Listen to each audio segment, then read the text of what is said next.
Finding common ground, exploring the core essence of communication, and 5 strategies for building stronger relationships with customers and coworkers. These are just 3 of the topics to be addressed in How to Develop and Maintain Rapport, featuring George Walther. George Walther is an international expert in helping people to use the power of communication to achieve sales, service, and business results. He's the author of several popular books, including Power Talking and Upside Down Marketing. And he's one of the most sought-after platform speakers in the world. Let's join in as George Walther talks about how to develop and maintain rapport. In today's session, we'll focus on developing and maintaining rapport. Now, when I say rapport, what are the words that come to mind? If you were to think, what's the definition of rapport? What words come into your mind? If you have a feeling of rapport with someone, what is it? Connection. Comfort. Connection. You feel like you bond. There's something in common. And of course, you communicate best with people when the natural barriers to communication are dissolved, when you feel like there's that bond, that common ground, that connection. And it is up to a superb communicator to actively seek rapport. Now, many of us communicate with somebody who comes into our lives. It may be a vendor or a customer or somebody who you want to join your team, somebody who works in another division or another part of your organization, and we may be having a very first contact with this person. And it's interesting what a huge influence that first contact has on the relationship down the line. There are some great tools available, particularly using the internet these days, to research people who you want to establish rapport with. There's somebody with whom I do business who is a speakers bureau who helps me to find clients who I can serve well as speakers, and I happen to know that he loves trains. He's a railroad nut. And I also love trains. So I've noticed that in virtually every conversation I have with this guy, there is something about trains. We always bring it up because it's our common bond. I encourage you, when you're doing business with anybody outside your organization, somebody with whom you don't have a direct connection already, go on the internet and see what you can find out for their name. There may be some association. For example, I have an editor, the most recent book that I have just completed writing. My editor, in my introduction phone call, I wanted to actively seek rapport. I thought, how can I get this call started so that we can have something in common? And I put his name in the internet, and there were lots. It was a common name. There were lots of people with that name. I found one, though, that was geographically close to where the publishing house was. So I thought, well, maybe that's him. And I looked it up and found that, yes, this was the individual who is now an editor at my publisher. And the citation on the web was that he had done a project at a small men's college. I had never heard of this men's college. So I thought, And I went to the website for that men's college. And of all things, they had at their website the college fight song. So that I could click on that page and it would play the college fight song. And so in my introductory phone call to this individual, I had my literary agent introduce me and say, George, I'd like you to meet Michael Cunningham, who we would like to have as your editor. And rather than saying anything, the usual, well, it's so nice to meet you, rather than saying anything, I had a little tape recorder, and I pushed the button and played back his college fight song. He was going, what's that? Hey, how'd you get that? And it was a wonderful way to immediately kind of break the ice and let him know that finding common ground was something that I considered important enough to do. It really just took a few minutes to do this. It got our conversation started in a very unusual way. So you can develop rapport by actively seeking common ground. It may be a geographic background, something you have in common with raising kids, maybe a hobby or another interest. And you can also seek to develop rapport by adjusting your style of communication. Now, of course, all of us speak in a slightly different fashion. There are many variables. We speak at different rates. We have different levels of vocabulary. We have different forcefulness as we speak. For example, when I'm talking with you now, my average rate of speech is between 140 and 150 words a minute. Here in North America, where we are, that's the average rate of speech, about 150 words a minute. So, if you're seeking to establish rapport with somebody who you're just beginning a relationship with, what's the right rate of speech? How many words a minute should you speak?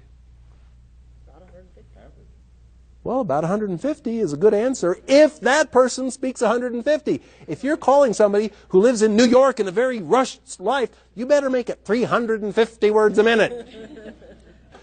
The point is that whatever speaking style the other person has, that's the style that will be most effective for you. So pay attention to their manner of speaking and adjust your rate of speech and also your vocabulary.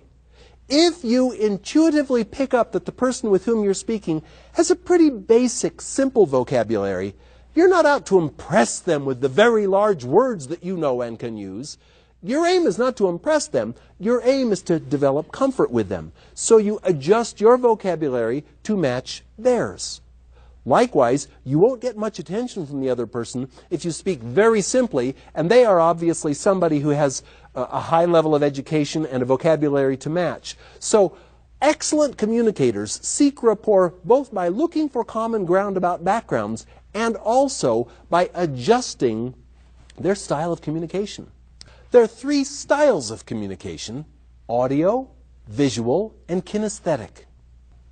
If someone says, "Gee, that sounds good to me," as I hear what you're saying, those are signals to you that this person is somebody who prefers the audio channel.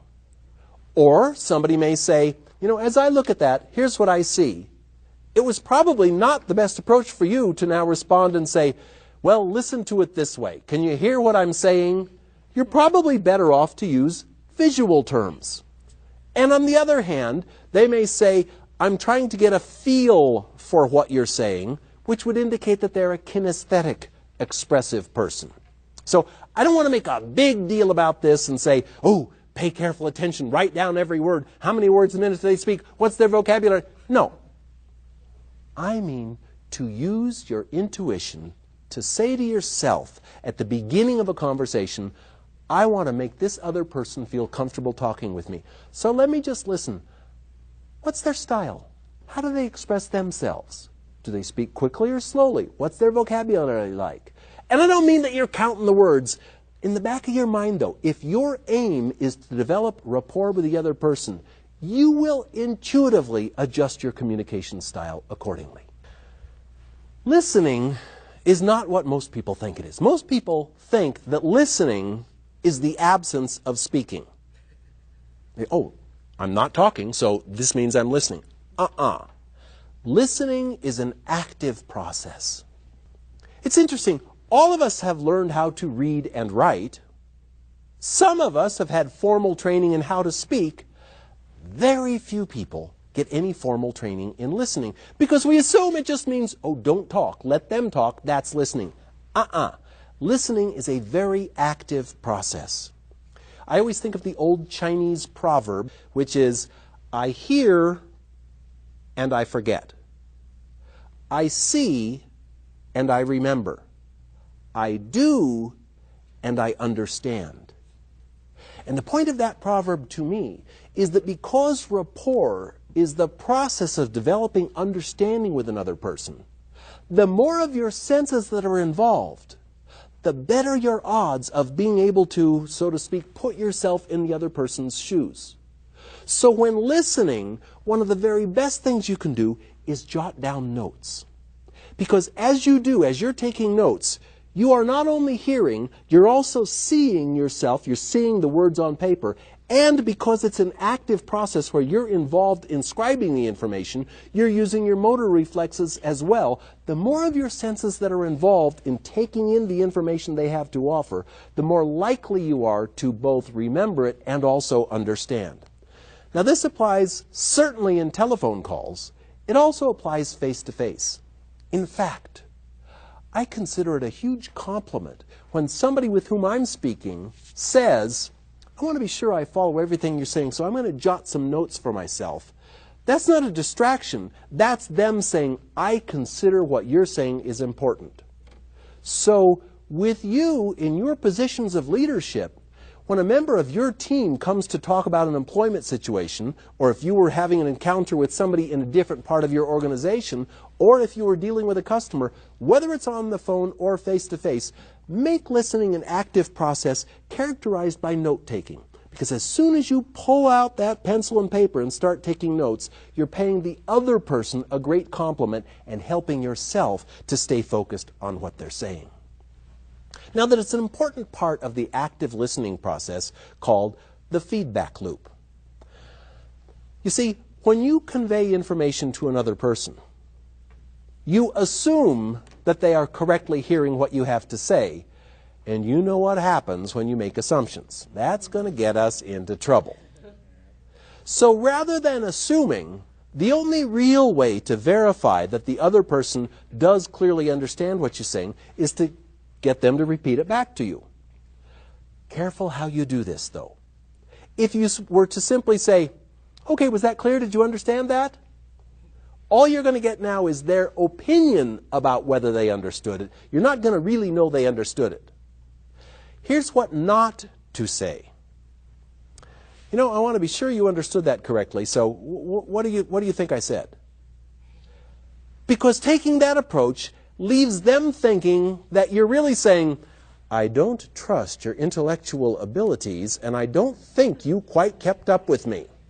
So instead, think about the idea of using these three fingers that point back to you as a reminder of your responsibility in the communication process. Instead of saying, did you understand? Say, I want to be sure that I explained that clearly enough. Let me make sure I did a good job. What did you understand?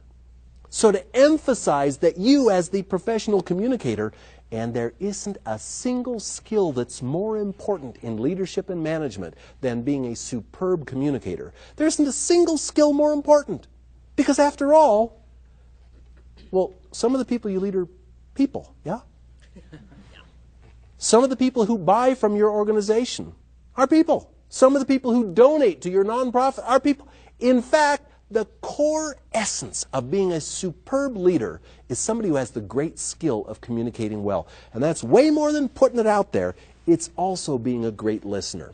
The feedback loop allows you to verify that you've put it out there clearly. And if somebody is expressing something to you, you want to do the same thing. That is not to say, you know, that was pretty confusing what you said there, which they will hear as, oh, you're saying I don't express myself well? Instead to say, I want to be sure I stuck right with you, that I completely kept up with what you were explaining. So bring that personal responsibility home.